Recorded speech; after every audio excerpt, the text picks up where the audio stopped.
आप सबको जय मसीह की। इस सुबह के समय हम एक वचन अध्ययन करेंगे जो नीति वचन के 16वें अध्याय के 9वें वचन से है।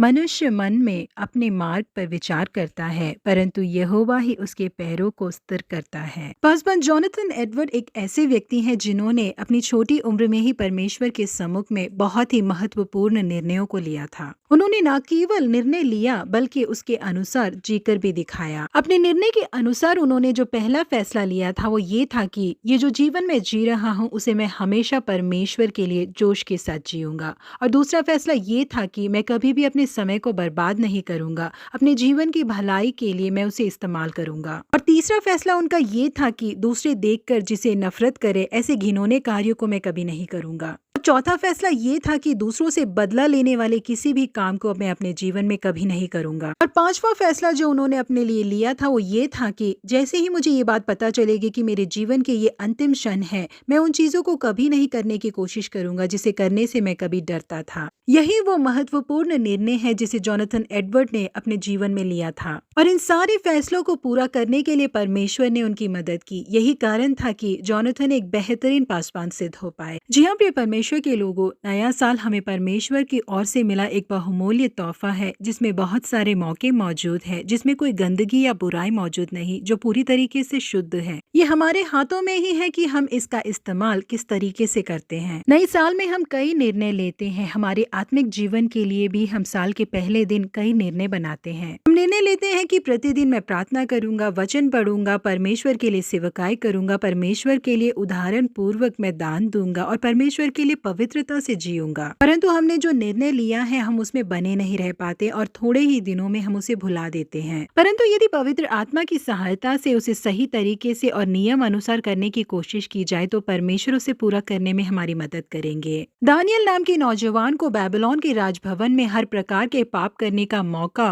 और हर एक प्रकार का खाना पीना खाने की आजादी प्राप्त हुई थी। फिर भी दानियल ने अपने हृदय में एक दृढ़ निश्चय कर रखा था। उन्होंने अपने हृदय में निर्णय ले लिया था कि वो राज भोजन के द्वारा अपने आप को दूषित नहीं करेंगे और अपने लिए हुए निर्णय में वो खरे भी रहे, क्योंकि परमेश्वर के लिए वो ईमानदार रहे। इसीलिए परमेश्वर भी उनके प्रति ईमानदार रहे। मूर्तियों को चढ़ाए गए खानों को खाने वाले नौजवानों से बढ़कर दानियल का चेहरा प्रकाशमान था। दूसरे कसदियों के मुकाबले परमेश्वर ने दानियल को 10 गुना ज्यादा ज्ञान दिया था। जी हाँ प्रिय परमेश्वर के लोगों, इस नए साल में अच्छे निर्णयों को लीजिए और उस निर्णय में बने रहिए। तब परमेश्वर हमें भी ऊंचा उठाकर आशीषित करेंगे। प्रभु आप सबों को आशीषित करे। Have a blessed day.